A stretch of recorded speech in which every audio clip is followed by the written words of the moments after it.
Well, we have finally made it. The last chapter of the year for My Hero Academia, and it just so happens to be chapter 296, titled Extreme Hell, because by golly, is it extreme hell. If you watch the spoiler video, you know that there are going to be some big tearjerkers in this chapter, and there's a few things that I noticed in this chapter that weren't in the spoilers. So, a few things my friend pointed out to me, so we're going to go ahead and dive in here. This quite sad chapter. We begin by, there's a narration, right? I believe it's Deku talking, but I could be wrong.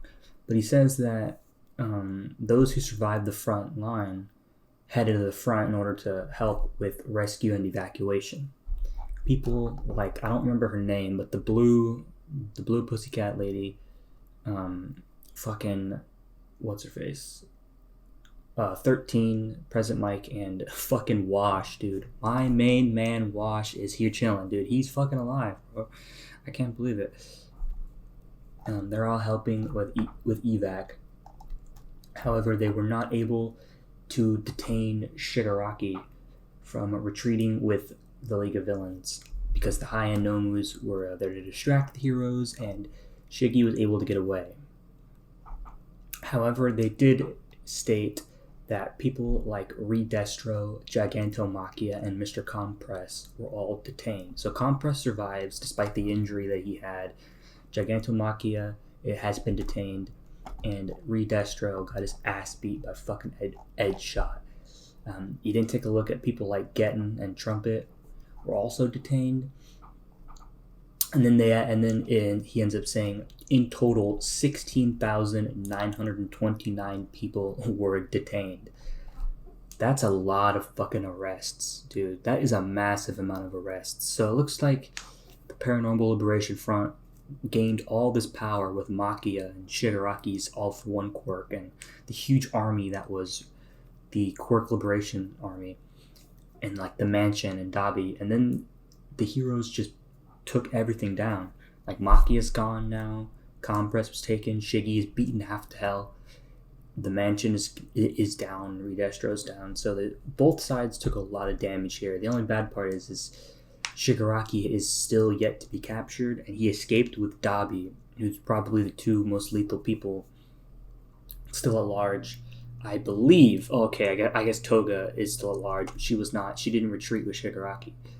So we then get a brief glimpse of the aftermath, seeing that, including Gigantomachia's stampede through the city, there was 132 missing people, including Paranormal Liberation Front executives.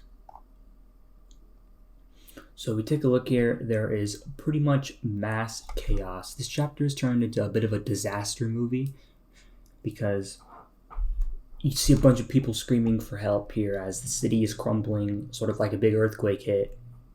And we get a scene of the brother and the daughter. Brother and the daughter. Oh, it's early in the morning. Give me some credit. The brother and sister. The sister's trying to drag her brother out from under a big thing of rock, and he's saying that it's hurt or that it's hurting. She can't drag him out, and that there's chunks of the buildings that have collided are cracking and very obviously gonna fall.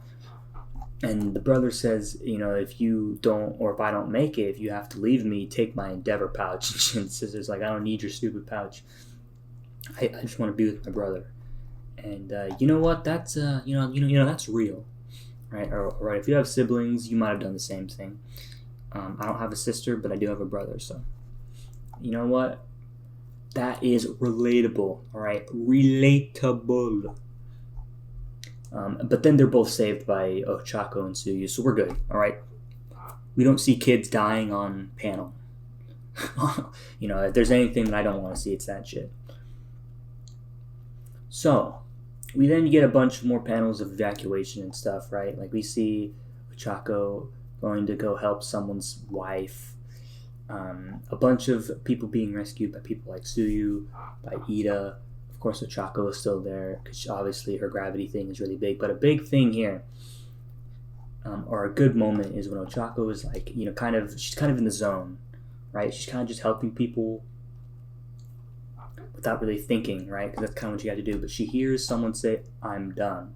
And she turns over. I don't remember the name of this hero, but he's sitting there saying this is all a big mistake. And this happens a lot in superhero movies, maybe even in superhero games, but it's when it panels out to this hero looking kind of a big shot of all the death and destruction. There's people crying for their mom, some people crying for help, watching out. They're screaming, and he's just looking at all the death and destruction that was caused. And he says this wasn't supposed to happen. He says maybe I should find a new job. And Ochako is, she gets hit with it, because this is kind of like the thing the Avengers did, right, with Age of Ultron and Civil War, where yes, the villains were defeated, but by golly, were there not casualties in between? Because there is a lot of people here who are potentially going to die and take massive injuries. Tons of cities were destroyed, not counting Shigaraki City that they fought in. And like we're going to get to next, there were a lot of hero casualties here, and most of the big one here as we pan over to the forest. And once again, we get that panel of Mina holding Midnight's hand, and it doesn't look like she's giving much energy back. And we get that panel of them crying and Midnight's mask on the ground. And we then get a pretty interesting narration by, I will presume, is Deku, where he says, we flash back to when Shigaraki was woken up, right? He says Shigaraki had died and the device designed to resuscitate him had been destroyed. The electric shock at that very moment was so insignificant that even Exilus, who had been beside him, didn't feel it. It wasn't enough to facilitate resuscitation, but brought him back to life were his dreams and animosity. So the electric shock was like a Frankenstein thing, right? But it was Shigaraki in his mind that ended up resuscitating him back to life. And maybe All For One, the quirk of All For One, brought him back to life. Who knows?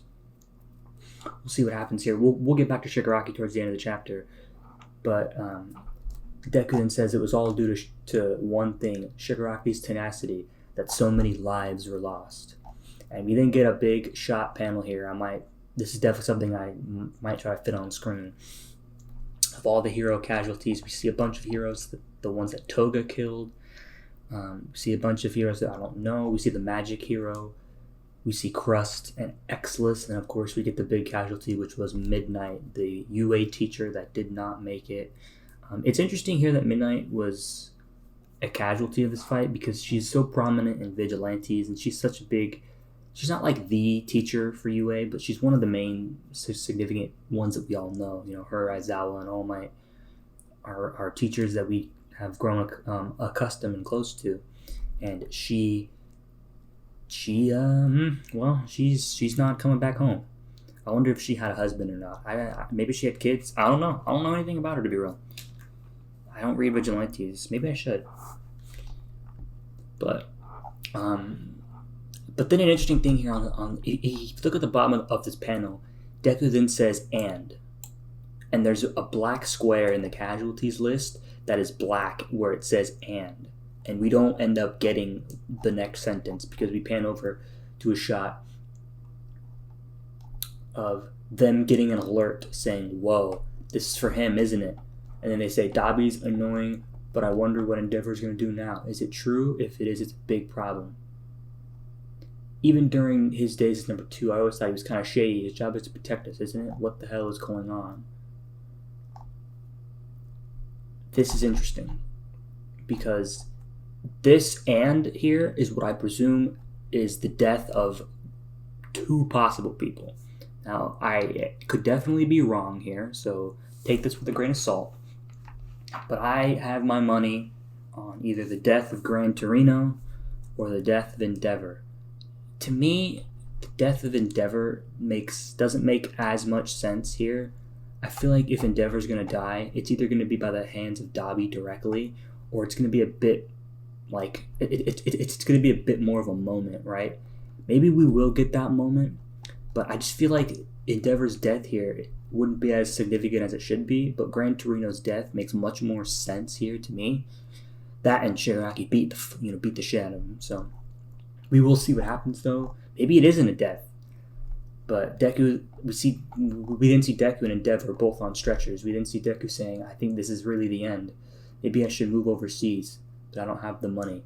They better explain themselves come tomorrow." And everyone's kind of talking that, we're gonna be fine. Everything, just don't worry.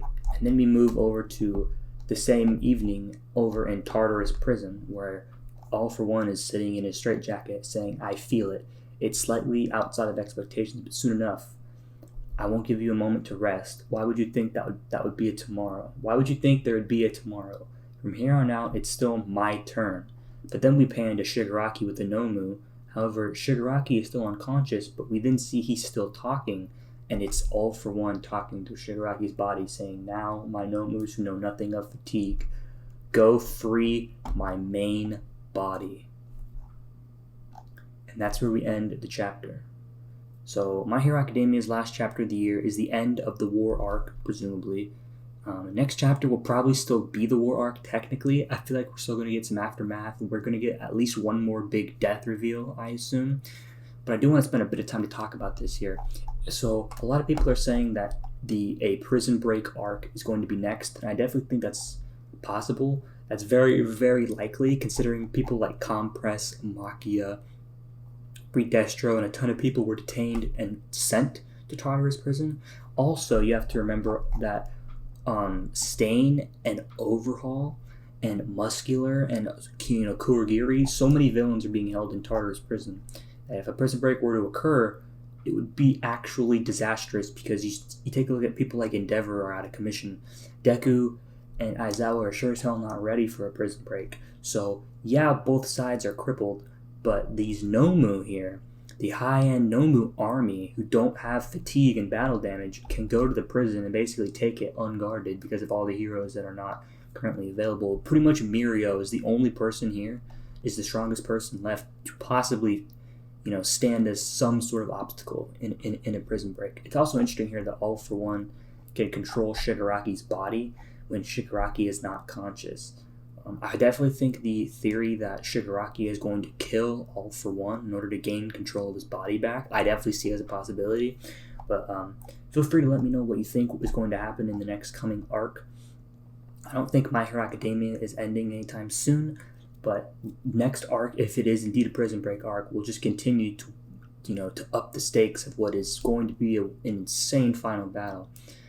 Or maybe not final battle, but an insane war between heroes and villains here, as All For One is still much, I guess, planning things here. But I wouldn't count out Shigaraki quite yet, because his development is obviously going to come first before All For One's priority in the story, if you kind of get my gist.